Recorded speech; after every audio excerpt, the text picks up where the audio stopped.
Rafa. Primera vez estoy en una silla cómoda. Se agradece esta comodidad. Hola, muy buenos días, buenas tardes o buenas noches. Sean todos bienvenidos a su programa llamado Ya me choreaste.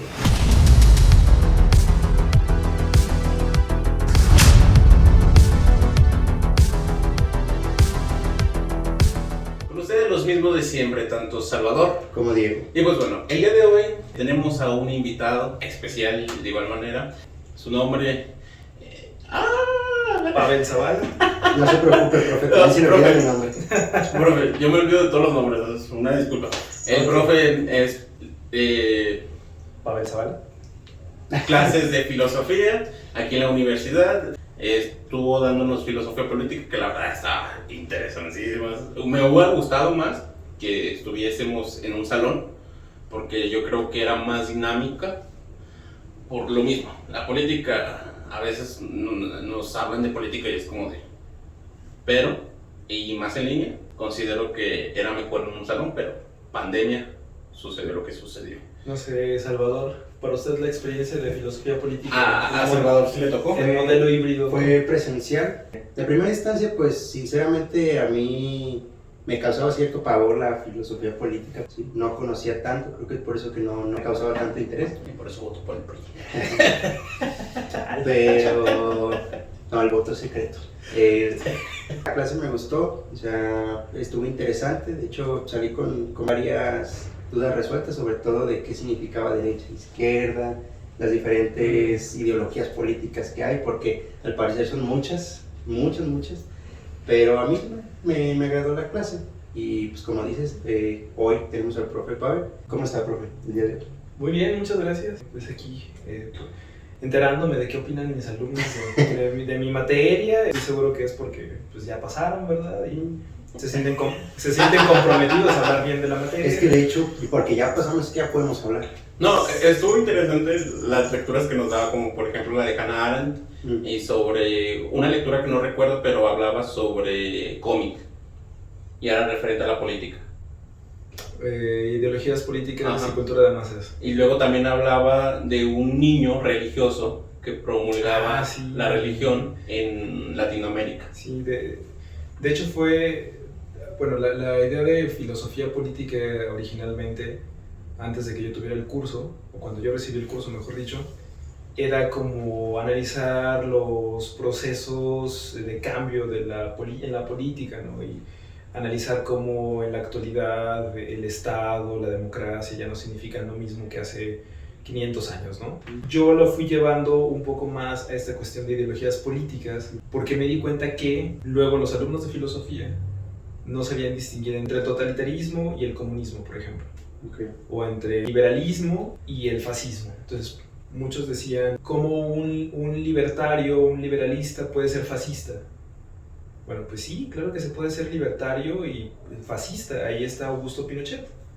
Porque una cosa es defender la libertad económica y otra cosa es defender la libertad ética de cada individuo. Y una cosa es tener un sistema económico liberal que puede estar unido a un sistema político totalitario y autoritario como el de Augusto Pinochet, ¿no? Entonces me di cuenta de que había gente que estaba confundiendo eso, que no sabía por qué era la izquierda, por qué era la derecha, por qué eran conservadores, por qué eran progresistas, y dije, bueno, vamos a ver definiciones que creo que ha dado pie a un ejercicio, ya no les tocó a ustedes, pero lo puse en práctica el año pasado con Salvador, acerca de, bueno, qué ideología política se encuentra presente en, por ejemplo, la película Superman Hijo Rojo. Y este año los muchachos se metieron un poquito más a... como que son más beligerantes, como que les gusta más el pleito y están analizando... Más bélicos. Más bélicos, están analizando el marxismo cultural de Agustín Laje. Creo que una de las cosas que es necesario que nos tomemos en serio la filosofía es ir y de frente a las personas que están tomando la filosofía y la están tergiversando, Okay. corregirlas, ¿no? En este caso Agustín Laje es una persona que tergiversa el concepto de totalitarismo, tergiversa el concepto de ideología, tergiversa el concepto de perspectiva de género y lo convierte en ideología de género, y se inventa esto del marxismo cultural, que además dicen que es la escuela de Frankfurt, es de donde salió, y he leído muchos frankfurtianos y en ninguno me he encontrado algo así como un plan secreto para acabar con Occidente. O sea, no me imagino a Theodor Adorno y a Max Horkheimer así como escribiendo la dialéctica de la ilustración y así poniendo en clave en las páginas el plan secreto para que los judíos homosexuales junto con los negros homosexuales derroquen a los blancos heterosexuales. Y evidentemente Lage y otras personas como él tienen como mucho empuje mediático. Sí. Tienen mucha presencia mediática y nadie desde la academia les hace frente. En parte porque sabemos que no tiene mucho caso. O sea, son personas que no van a cambiar de parecer y que en un debate lo que quieren hacer es demostrar que los demás están en su contra porque ellos dicen la verdad. Pero si no se hace, van a seguir diseminando ese tipo de ideología, ese tipo de falacias, de falsedades. Y cuando les propuse el proyecto a los muchachos era igual analizar una serie, a Agustín Lage y al Frente Nacional por la Familia. Dijeron, no, pues Lage. Okay. Y creo que es un ejercicio interesante, a ver qué sale, a ver, o salen más conservadores o salen más progresistas, ¿no? No hay medias tintas aquí. Ya lo comentábamos antes de grabar que el hecho de que haya figuras mediáticas que promuevan el conocimiento de la filosofía a medias o ni siquiera sea así. Por ejemplo, ahí está Agustín Lage, Diego Rusarín. Diego Rusarín. Fíjense que Diego Rusarín tiene cosas buenas. Su problema es que no deja de ser superficial el asunto. O sea, lo dejan nada más por encimita el tema. Sí, y creo que hace cosas interesantes como analizar, por ejemplo, a Neon Genesis Evangelion, que yo creo que tiene buenas ideas pero mala ejecución, y lo relaciona mucho con Carl Gustav Jung, con Freud, con Lacan. Lo hace bien, pero el asunto es que no estudió psicología. Okay. Entonces haría falta que un psicólogo, un psicoanalista dijera, pues sí tiene eso, ¿no? Sí tiene base. Sí tiene base para decir lo que dice, o en efecto el anime tiene ese tipo de ideas presentes. Pero otra vez, como luego desde la academia es como de, ay no, eso es para gente que no puede ser SNCC, que no puede tener una plaza en la universidad, entonces... Sí, o caes en un terreno o caes en otro, ¿no? Por ejemplo, el no caer en esta idea de, porque no estudiaste esto, no puedes hablar de esto, ¿no? Y la otra es que al carecer de rigurosidad en cierta medida también nos haga ver como de ese lado que hay una falta de compromiso por la idea, ¿no? Y creo que el Rusarín dentro de todo sí es riguroso, pero otra vez su conocimiento como es autodidacta tiene ciertas limitaciones, que no es lo peor que se ha hecho, ¿no? Creo que por ejemplo es peor esta Bárbara de Regil queriendo dar lecciones de psicología, porque ahí sí es peligroso. Creo que el Diego Rusarín tiene dentro de todo cierta rigurosidad, pero Diego Rusarín tiene una virtud, que es haber acabado con la carrera de Carlos el Máster Muñoz. Okay. Y la verdad es que lo hizo de una manera tan eficiente que ya no se ha vuelto a ver al Máster Muñoz. Y era una de las personas junto con Agustín Lage que se encargaba de vender humo. Se encargaba de vender ideología que tergiversaba la realidad. Creo que el Diego Rusarín tiene cosas rescatables, no es necesariamente el podcast y el programa definitivo para enterarse de filosofía. Creo que hay, por ejemplo, está este canal de The School of Life, fundado por Alain de Botton, que creo que hace mejor trabajo, interesante, ameno, igual, no necesariamente el más profundo ni el más riguroso, pero sienta las bases para divulgar la filosofía y que luego las personas puedan entrarle de una manera más rigurosa y académica de la filosofía. Sí, porque el tema que el profe trae es interesante. El tema del que vamos a hablar, con eso podemos entrar, con esa bonita introducción. Pero el tema que trae es interesante porque justamente tiene que ver con esto, con cómo se difunden estas ideas, cómo se difunde la filosofía. Y hay una idea interesante que era ya comentada por el propio Pavel, que era... No esperar que las personas se acerquen a la filosofía, acercar primero la filosofía a las personas. Algo que puedo decir que ha salido bien de las últimas generaciones de la carrera de filosofía es este empeño por crear espacios para divulgar la filosofía, para difundir la filosofía, porque en mi generación se nos enseñaron que divulgar la filosofía era, pues vamos a hacer una mesa donde cada uno va a ir a exponer, vamos a hacer un coloquio. Mesa de debate. Mesa de debate, pero aparte mesa de debate en donde cada chango va y expone su punto de vista sobre su tema y no hay realmente un debate. Y luego el debate venía con la persona del público que levantaba la mano y decía, más que una pregunta tengo un comentario. Y se sentaba media hora hablando de sí mismo. Y luego más que la ponencia de... Ajá. Ahí sí se armaba el debate, ¿no? Estábamos muy en la idea de las personas tienen que acercarse a la filosofía y entonces nosotros vamos a esperarlos con nuestro menú de ponencias, ¿no? Y creo que esta parte que se está haciendo ahora es muy importante, que es, primero hay que acercar la filosofía a las personas en términos sencillos, en términos digeribles, en términos a lo mejor muy sintetizados, muy caricaturizados, muy reducidos, pero que sirvan como pie. Una introducción. Ajá, una introducción que cree curiosidad en las personas. Porque... ¿Usted cómo se acercó a la filosofía? Yo llevé una clase aburridísima en la prepa. Aburridísimo. Temas de Y filosofía. usted dijo, esto. Esto es lo mío, porque yo era aburrido en la adolescencia, entonces... Porque es lo que piensan. Las personas dicen, este güey está de filósofo. Este güey va a empezar con su filosofía. Qué aburrido. Entonces, ¿cómo acercamos a las personas a temas interesantes para que ellos empiecen con esa introducción? Porque lo más seguro que usted tuvo una clase en la prepa de filosofía, que ni era filósofo lo más seguro, o era un teólogo. Ahí les va. Yo llevé una clase de filosofía con una persona que había estudiado filosofía y letras en la UNAM. Uh-huh. ¡Qué suerte! Entonces, pero no estaba graduado.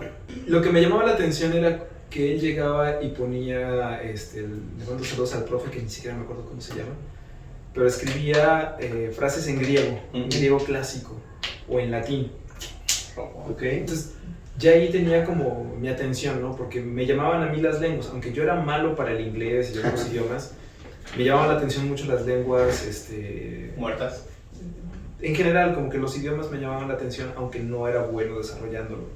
Eso ya tenía mi atención, ¿no? Pero aparte, la manera en la que él expuso fue así, completamente una historia de la filosofía. Empezamos con la época clásica, la Edad Media, la modernidad y hasta el siglo XIX, ¿no? Con el idealismo alemán, si alcanzamos. Y la verdad es que la clase era aburrida, pero el contenido a mí me llamó la atención. O sea, después de explicarnos a los presocráticos, nos dijo, vamos a hacer un debate y este equipo va a defender a Parménides y este equipo va a defender a Heráclito y este equipo... Eso lo hizo interesante, en términos didácticos a lo mejor más interesante, más lúdico, pero a mí el contenido fue lo que me llamó la atención. Y yo creía que nos iban a enseñar a escribir en griego y en latín, por lo menos aquí en la universidad. Sí nos hacen falta clases de griego.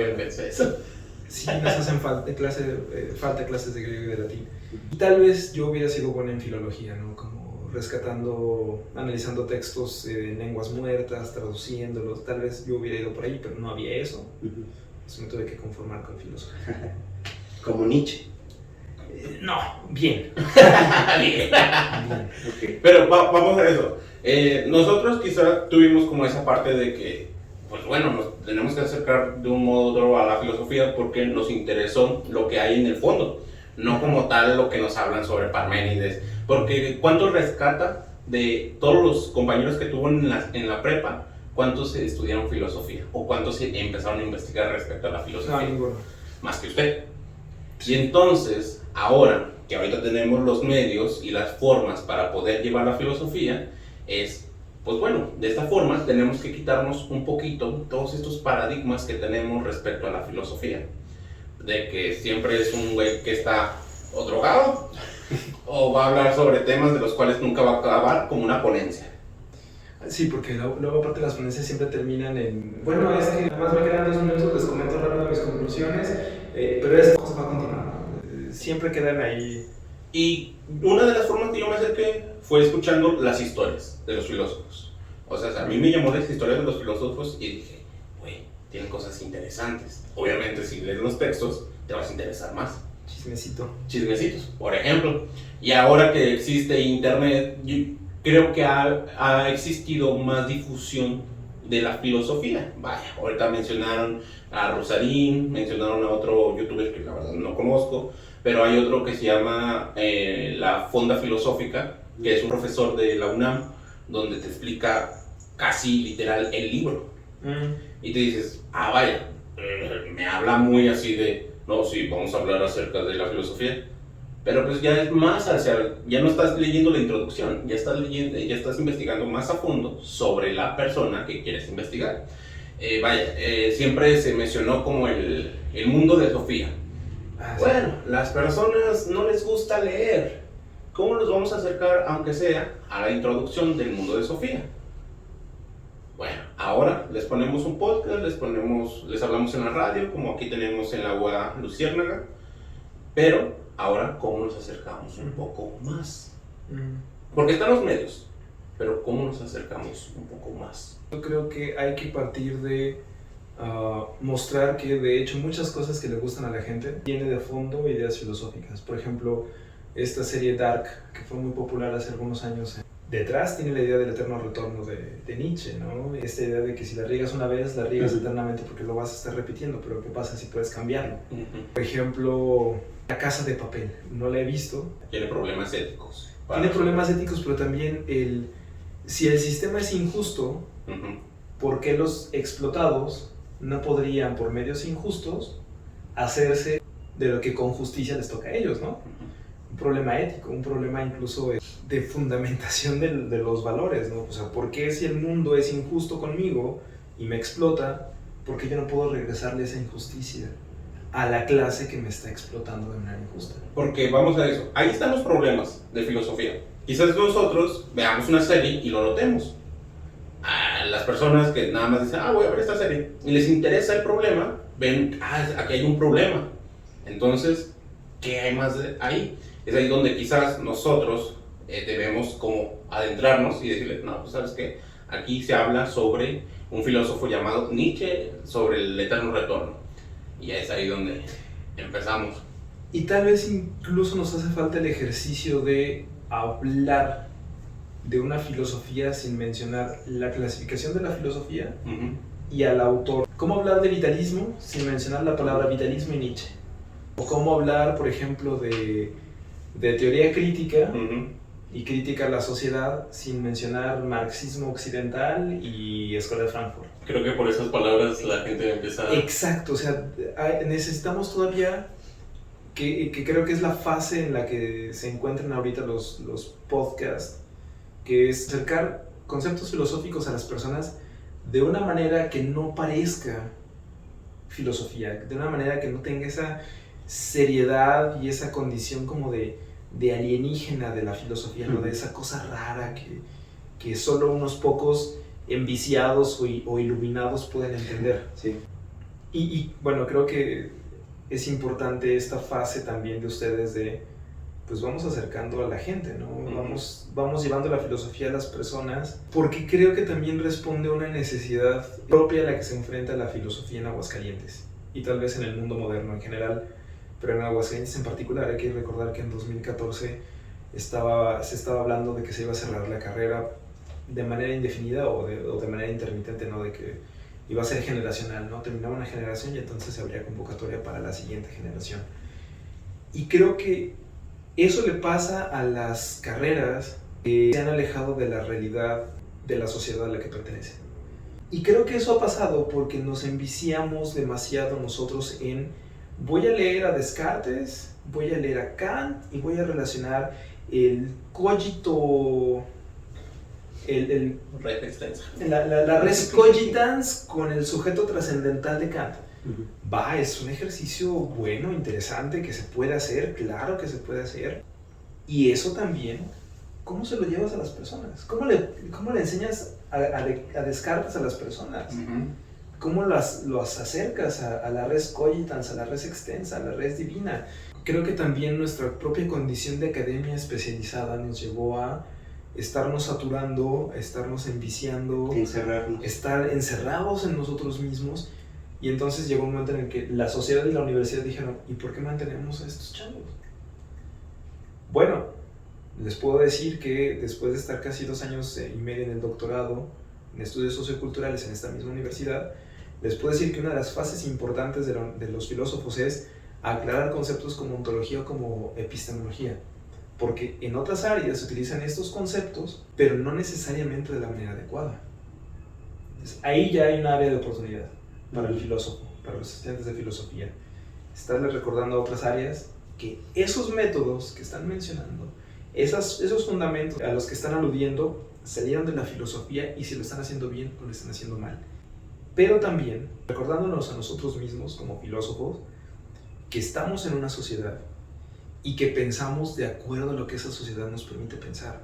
Entonces tenemos que devolver a la sociedad una reflexión acerca de ella misma, acercarle esa reflexión, traducirle los conceptos filosóficos más complicados a palabras, a conceptos que ellos puedan asimilar, que la sociedad pueda asimilar y que le permita reflexionar, que le permita darse cuenta que la filosofía siempre estuvo ahí. Entonces, ¿dónde debe de empezar la filosofía? ¿Afuera o adentro? En los dos lados al mismo tiempo. Es que En todos lados al mismo tiempo. Porque como lo menciona, aquí en la universidad nada más crearon una burbujita. No meramente en esta universidad, sino se creó una burbujita de la cual nosotros entendemos solamente estos conceptos, del cual mencionan Rescollitas con Kant, y entre nosotros nos entendemos. Y te invito a mi simposio. Y luego tú quieres invitar a un simposio a alguien que no pertenece a la carrera, pues ¿cómo se va a quedar? Ah, claro, pues ¿de qué me están hablando? Entonces, es ahí como donde... una vez invité a Diego a un simposio y se estaba quedando dormido porque simplemente no le hallaba la relación y eso es lo que Estaba hablando del arte. quería relacionarlo con lo que decía el profe, porque hace unos días platicaba con una chica que todavía está estudiando aquí la carrera de filosofía y me comentaba que en su grupo tienen un padecimiento que creo que es una de las cosas que nos ha encerrado en esta burbuja y nos mantiene ahí, que es nada más, primero, nos dan la información los profesores, nos dicen las ideas o nos plantean en cómo pensaban los autores y hasta ahí.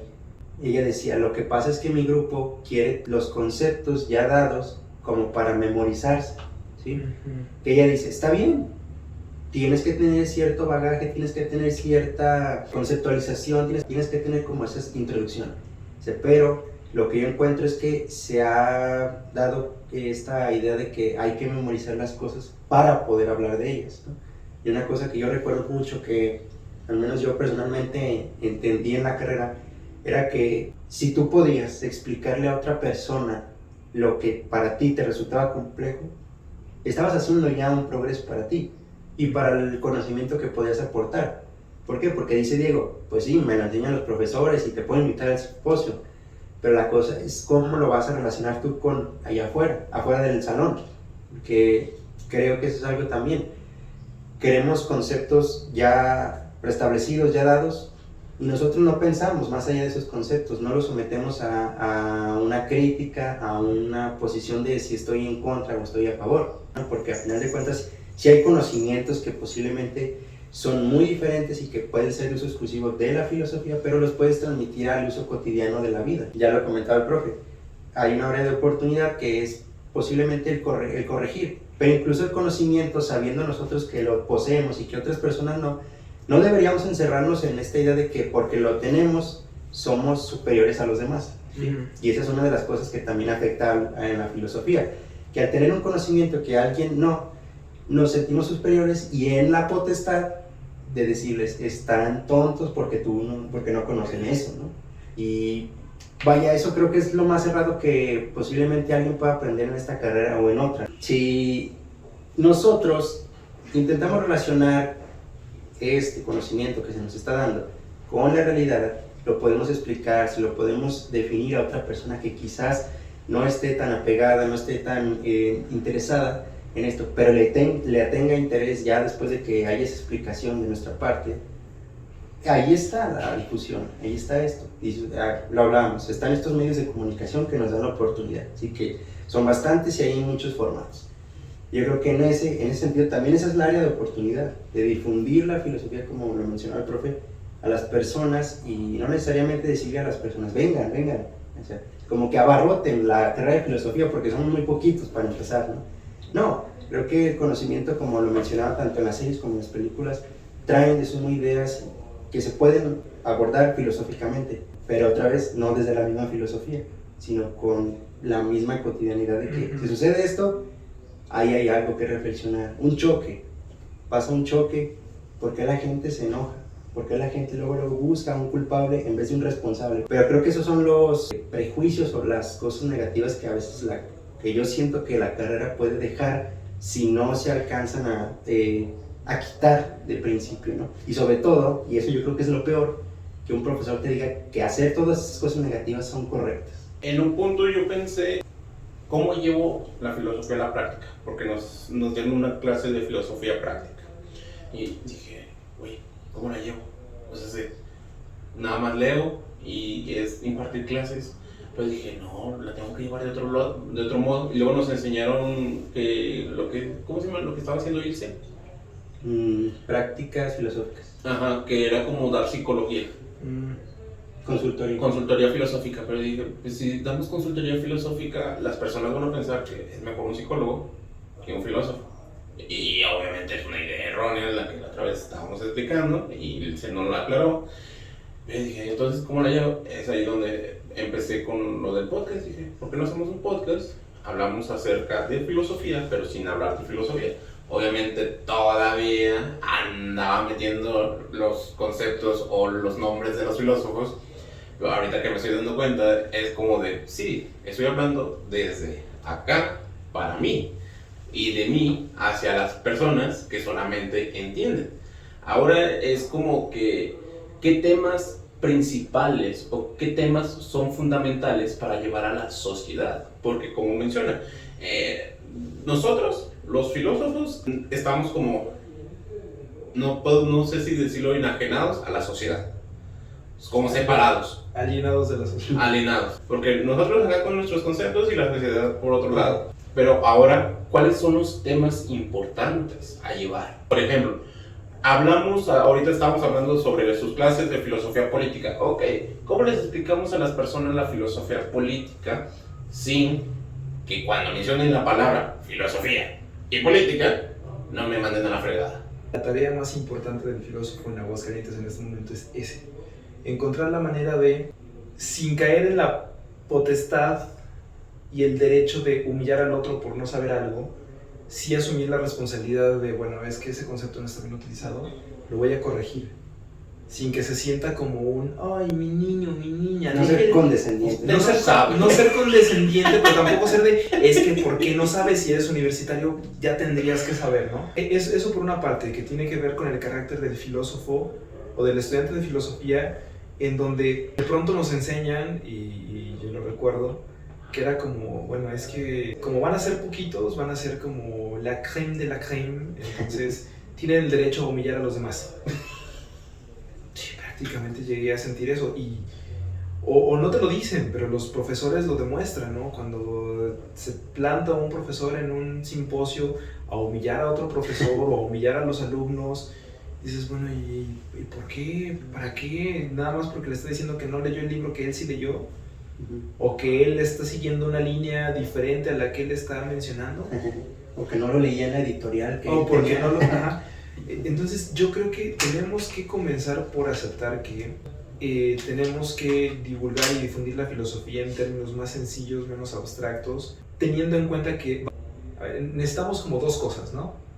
La capacidad para difundir y divulgar la filosofía en términos sencillos, amenos y cotidianos, y también la capacidad para escribir documentos académicos rigurosos que puedan ser aburridos, pero que demuestren que tenemos esa rigurosidad, esa coherencia espartana, lacónica, de voy a hablar del sujeto trascendental en Kant y puedo mantenerme 20 páginas hablando de lo mismo, pero porque luego eso lo puedo pasar a otras cosas sencillas, amenas, que nos sirvan para ilustrar o para resolver problemas en la sociedad actual. Ser versátiles. Ajá, todo eso sin caer en la condescendencia ni en la humillación del otro. Es una tarea complicada. Sí. Y creo, y voy a ponerme herético, voy a ponerme como tío alcohólico en Cuaresma. no me importa, yo voy a comerme unas chuletas en viernes de Cuaresma. Eso es ser herético.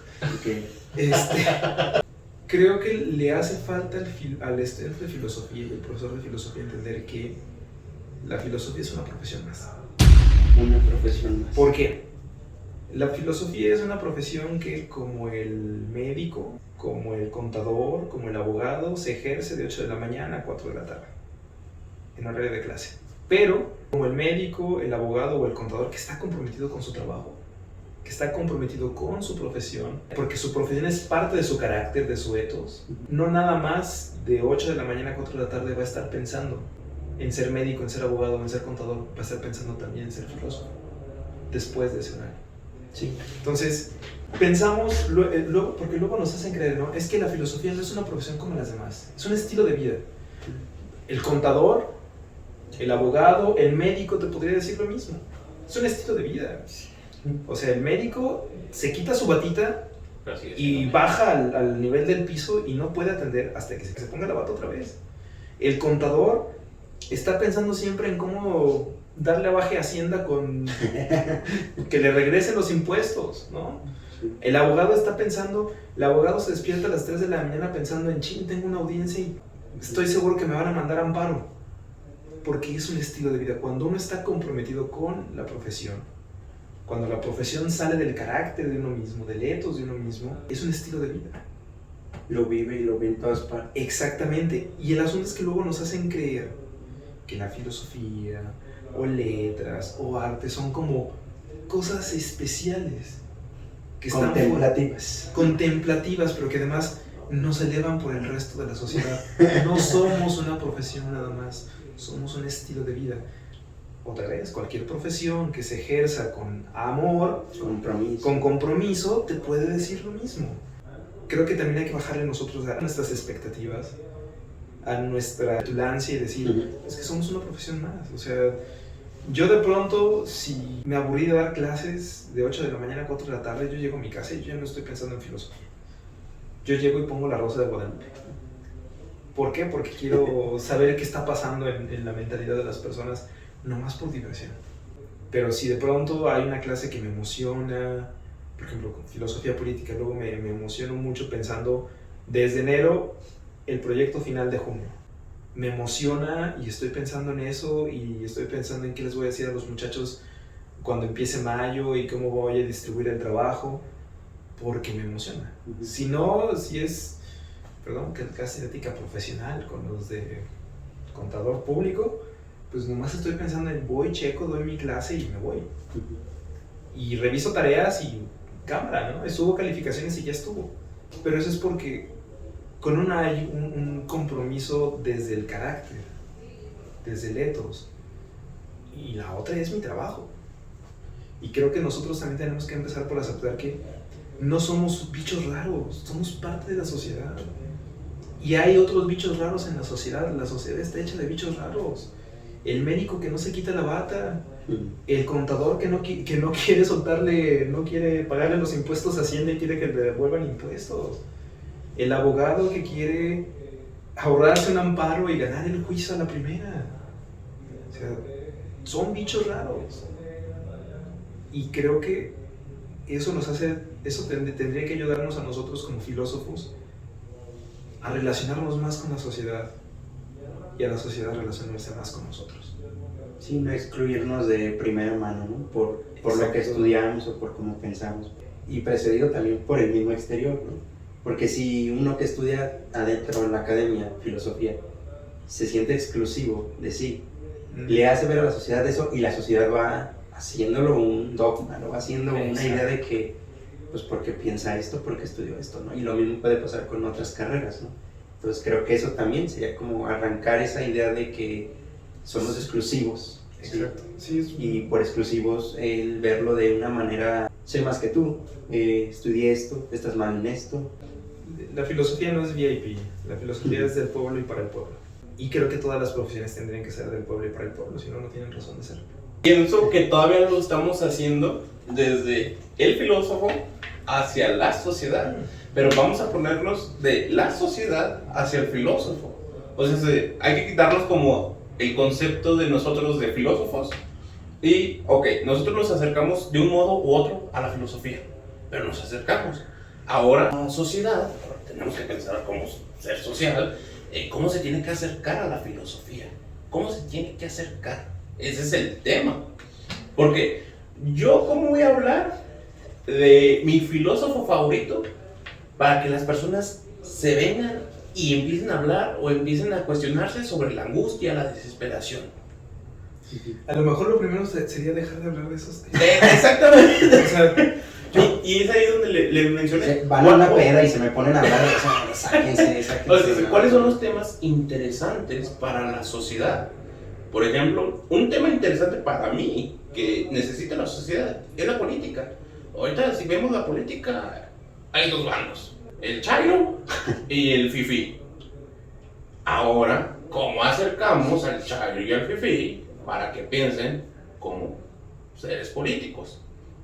Sin que haya dos rivalidades, donde unos quieren quitar al INE y el otro lo quiere proteger. Bueno, vamos a hablar acerca de por qué es necesario mantener el INE o por qué es necesario mantener el INE sin hacer tanto revuelto, tanto desmadre, como personas sociales, donde ejercen una democracia. ¿Por qué hay tantos partidos políticos? Bueno, entonces vamos a acercarnos de tal forma. Ese es un tema interesante que yo noto que sí necesita no solamente Aguascalientes, sino México. Otro tema interesante: ¿por qué es necesario el aborto o no es necesario? Temas todavía que van relacionados con lo de la mujer, porque eso es necesario, los derechos. Hay de repente temas de los cuales no son necesarios, a mi consideración, de los cuales se pueden tomar, pero ya más a profundidad. Ya es cuando la sociedad debe estar adentro. Ok, ya me interesé por la filosofía, el tema de inducción fue el tema de la política. Ahora, ¿qué hay más de la filosofía? Bueno, no solamente existe la política, no solamente existe la religión, existen otros temas en la filosofía. ¿Cuáles son? Pues el arte. Bueno, primero, la angustia. ya al menos existe la estética. Bueno, ¿qué es la estética? Ya primero resolvimos lo social. Ahora vamos a lo contemplativo, que el arte, la virtud. Lo que le decía el profe ahorita, bueno, sí, hace rato, era que muchas veces los temas a veces se pueden dar incluso por meros sucesos que ocurran o por eventos como, no sé, estamos hablando de la película de Pinocho. Y la película de Pinocho, como sabemos, ganadora del Oscar, mejor película animada y todo eso, se presta para una infinidad de temas dentro y fuera de la película, ¿no? De la película, pues todo el contexto que hay, ¿no? Que es una nueva propuesta y todo eso. Fuera el hecho de que un mexicano vuelva a ser triunfador de la animación y que sea animación en México, todo eso. O sea, puede ser ese evento, puede ser un evento que, no sé, el presidente dijo en una mañanera, un suceso que pase, por ejemplo, lo de los youtubers, los influencers, un mero escándalo. Todo eso se puede prestar a una reflexión. Y ahí es donde está la atracción de la gente. Porque si la gente, por ejemplo, sigue a esta persona de la que yo estoy hablando, que ojo, no es hacer chisme, sino hablar de que este tema sucedió y empezar a hacer el análisis sin necesidad de ser tan riguroso, tan serio, tan encerrado, tan acartonado, y ahora sí, dar pie a la discusión. Pero ese es el tema. La cuestión es, ok, todos podemos reflexionar de algo, pero aquí el tema es cómo introducimos a las personas a la filosofía para que puedan reflexionar un poco más. Porque es lo que una vez nos hicieron diferenciar. Ok, todos podemos reflexionar, pero no porque todos reflexionemos quiere decir que todos sean filósofos. Ahora, tenemos el tema, la filosofía. ¿Cómo la hacemos a la sociedad? Que venga. Nosotros la tenemos que llevar. Pero ahora nosotros, ¿cómo la tenemos que llevar? ¿Cómo hacer diferenciar el pensamiento de este a esto? A lo mejor por el chismecito filosófico. He visto una chica en Instagram que hace así como videos cortitos de chismecito filosófico. Una chica de pelo chino. Sí. Sí, ¿desde quién es? Creo que es una buena estrategia, como comenzar diciendo, bueno, ¿qué harían ustedes si un día están muy enamorados de una persona pero no están seguros de si les es fiel, de si realmente los ama? ¿La dejarían, aunque están a punto de casarse? ¿O siguen el Kierkegaard, ¿no? El Kierkegaard ahí. Y, ay, no, esas ganas de... Yo creo que el Kierkegaard era como si hubiera vivido en el siglo XXI hubiera sido taco. No sé por qué. Era muy depresivo. Era muy depresivo y creo que, bueno, también luego alabamos mucho a estas figuras como muy depresivas últimamente, de Schopenhauer, Nietzsche, Kierkegaard, el Camus, bueno, no, el Camus no, el Sartre, ¿no? Como muy... la vida. Y luego está ahí el Camus que dice, bueno, pues sí, está de la tostada, pero no le hace, vamos a... La vida no tiene sentido. Y eso Él sería un rockstar, ¿no? Ajá, y eso es lo divertido, ¿no? Que la vida no tiene sentido. Pero creo que se nos olvidan autores como más... Diógenes. No, si hubiera sido disruptor, así es. No, de hecho, autores que hablan como más bien de vidas como cotidianas más sencillas, ¿no? Por ejemplo, Pedro Abelardo haciéndole frente a su condición de clérigo y al mismo tiempo un hijo ahí escondido con esta Eloísa, ¿no? O pienso también, por ejemplo, en Spinoza, ¿no? Una vida como muy sufrida, pero Spinoza era como este Godínez que dice, bueno, yo estoy casado con mi trabajo, y yo hago bien mi trabajo, me preparo mis lentes, vámonos, ¿no? O sea, creo que tendremos que hablar más como también de esas actitudes filosóficas como más humanas, cotidianas, ¿no? O sea, o David Hume, pues, le gustaba irse a echar cervezas y jugar billar, ¿no? ¿Quién era de las apuestas? Voltaire. No, pero Voltaire estafaba las apuestas. Ahí está. Ajá, empezar a... Bueno, así es, o como Epicuro, ¿no? Que decía, bueno, yo lo que quiero no es la comida más lujosa, es una comida sencilla que yo pueda disfrutar. Que no por eso es menos placentera, ¿no? Pero creo que entonces nosotros nos estamos olvidando como de esa parte, ¿no? Y nos metemos más a lo que viene siendo esta parte de los conceptos. Por ejemplo, lo que menciona Epicuro menciona que hay que tener espíritu tranquilo. ¿Cómo? Pues satisfaciendo el alma, comiendo lo que tú requieres, caminando lo que tú requieres, para que seas feliz. Ok, pero de repente llega lo más riguroso y dices, pues me voy olvidando de Epicuro y ya voy tomando como a este compa, Kierkegaard, con lo angustioso, la desesperación. Ya nomás nos enfocamos en lo más riguroso, se puede decir, y nos estamos olvidando sobre la vida diaria. Vaya, el Séneca, ¿cómo se llaman? Los estoicos y los epicúreos, los escépticos. Y entonces, pues nos estamos olvidando como el vivir esta parte de la que nos enseñan los primeros filósofos. Ahora, esa parte yo creo que no la mencionamos allá afuera y solamente mencionamos de que, sí, la vida no tiene sentido. No está chida. Pues también puedes tener acá al Epicúreo enseñándole cosas chidas. De que, ok, estás triste, pues mira, ahí te va. Bueno, no te voy a decir lo que dice el filósofo, pero mira, de esto se trata más o menos.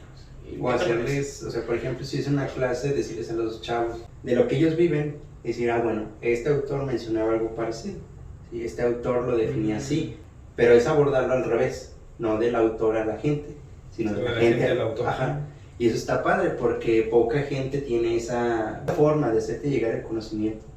Porque hay algunos que, pues sí, a la vieja escuela es, vamos a leer un libro y ustedes me dicen qué opinan, ¿no? Yo creo que eso también debería evolucionar, debería cambiarse. O sea, incluso hacer proyectos como el que hicimos con el profe Pavel, que es analizar una película, que ahorita que hablo de películas, va a salir una película de Séneca, entonces sí, ahí esperen. Ajá, es eso, a través de los productos, de los medios, de lo que la misma disposición tengamos, ¿sí? Y de la creatividad, porque creo que eso también es algo que se ha ido apagando, ¿no? La forma en cómo podemos transmitir eso. Pero ahí te va, compa. Ahora, tú me estás hablando sobre que vas a explicar lo de la película de Séneca. ¿Cómo le explicas si mencionas? Yo no voy a explicar. No, vas a hacer un resumen. Ajá.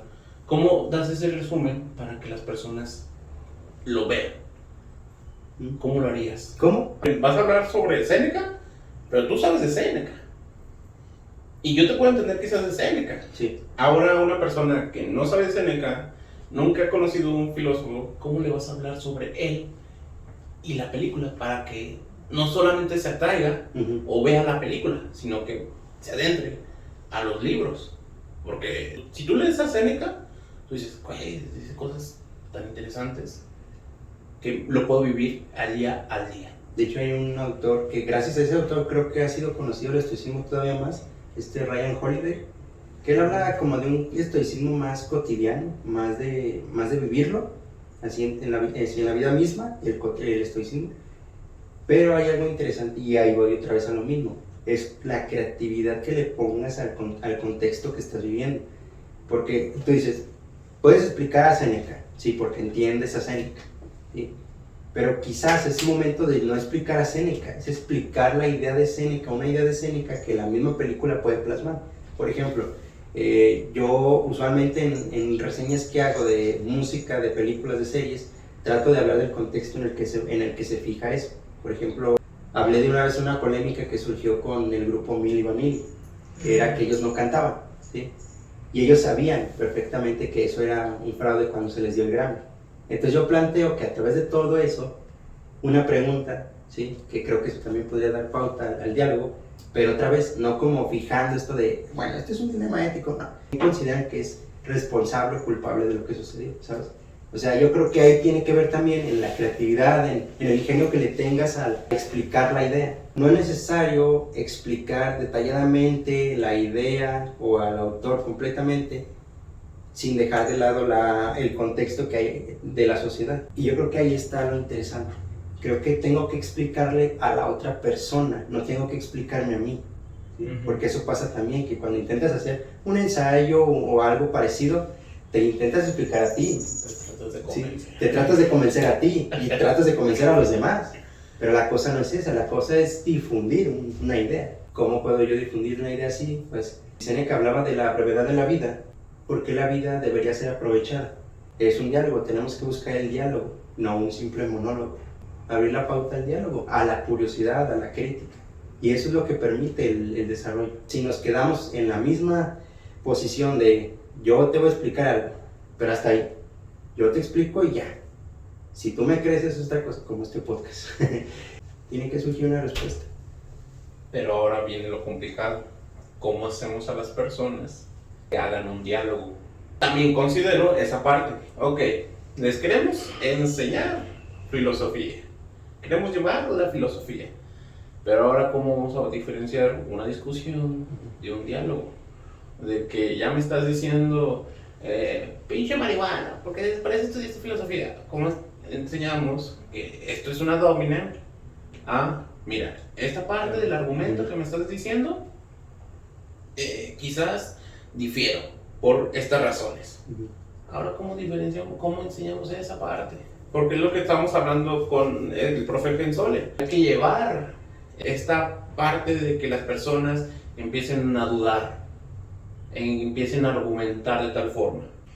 Se necesita previamente una educación. O sea, todo esto está pensado en personas que ya han pasado por lo menos por la educación básica, es decir, hasta nivel preparatoria, y no podemos solucionar nosotros en un podcast o en una sesión de divulgación todos los huecos que quedan de la educación básica. O sea, necesitamos sí o sí una educación básica en donde se enseñen las bases de todo esto, o sea, la lectura de comprensión, el diálogo, qué es una falacia, ¿no? Si no tenemos eso, no vamos a poder tener tampoco una divulgación filosófica más profunda. Entonces creo yo que inevitablemente se necesita una educación básica fuerte, rigurosa, y no se puede hacer nada. O sea, no podemos argumentar, no podemos enseñar argumentación, no podemos esperar el diálogo, la difusión o la divulgación si no hay personas que sepan leer y escribir. Todo esto requiere como condición previa una educación gratuita, obligatoria. Porque lo que pasó en el podcast que vino la amiga de Salvador, yo veía los comentarios y era de, ya la estás atacando a la muchacha, y la muchacha pues nunca, en ningún momento atacó a nadie. Ella estaba expresando lo que estaba viviendo. En ningún momento mencionó nombres. Espérate. Oye, ¿quieres hablar? Pues aquí está el podcast para el diálogo. Y reitero, quien haga ese tipo de comentarios, ahí está el espacio. Y obviamente aquí está el espacio para el diálogo. Obviamente, como usted lo menciona, tenemos que retroceder mucho sobre la educación. Luego nos metemos, es que los políticos, y ya, volvemos a lo mismo. Volvemos a un círculo donde volvemos a lo teórico. Teórico. Ok, no nos podemos volver tanto, porque si no, no avanzamos. Nunca vamos a avanzar, pero entonces tenemos que educar en un sentido, en un podcast, pues. Partiendo del supuesto de que quien va a consumir este podcast ya tiene una formación académica mínima, ¿no? Sabe leer, escribir, sabe distinguir entre una falacia y un argumento, porque si no, pues no se va a poder, no va a tener el mismo impacto tu podcast con respecto a lo que podría tener si existe o no existe esa educación formal. Pero vamos a eso, ok, subiste el video de Séneca y te llovieron críticas, no argumentos, sobre la película. Ahora, ¿cómo le vamos a empezar? Y nos tenemos que meter otra vez a lo riguroso. Y es ahí donde creo que el círculo vicioso se encuentra. Yo por eso decía en algún momento, son dos cosas que tienen que suceder al mismo tiempo. O sea, tu capacidad para divulgar y difundir la filosofía de manera sencilla y la capacidad para escribir y redactar de manera rigurosa y académica y aburrida, ¿no? Se tienen que dar de la mano. No puedes esperar que una sea primero y otra sea después. Tienen que ser de la mano porque son habilidades que se necesitan. Y pues bueno, muchas gracias por haber participado en este podcast. La verdad estuvo muy interesante. Esperemos que exista otro hablando de religión. Ahorita estábamos hablando de religión, la verdad. Muchas gracias. Como media hora ahí discutiendo. De un poquito. Nomás llegó Diego y empezaron a discutir. Sí, bueno. Algo que mencionar, profe, antes de terminar. Gracias por invitarme, ojalá que se pueda seguir repitiendo este ejercicio y ojalá que puedan seguir con este ejercicio también de divulgar y difundir la filosofía desde estos medios, con estas herramientas, porque si no difundimos la filosofía, la sociedad no le va a encontrar sentido a tener una carrera que no hace nada, pues. Entonces hay que acercarnos a la sociedad, hay que acercar la filosofía a la sociedad, y estos medios y estos ejercicios creo que son una buena manera de hacerlo. Muchas gracias por la invitación. Gracias a usted, profe. Antes de terminar, ¿quieres mencionar algo? Pues gracias al profe por su participación y también gracias a ti por estar el día de hoy. Sobre todo a ustedes que nos sigan viendo y que pues, si les atrae algo de aquí. Otra vez no se queden con lo que digan estos pelafustanes, sino que indaguen por su cuenta, sigan investigando, sigan curioseando, no se queden con lo primero y platíquenlo con sus compas, que eso nos ayuda mucho. Atoren al chismecito filosófico. Sí, eso también sirve. Y pues bueno, muchas gracias, nos estamos viendo el próximo domingo en este podcast llamado Ya me choreaste. Adiós. Adiós. Bonito domingo.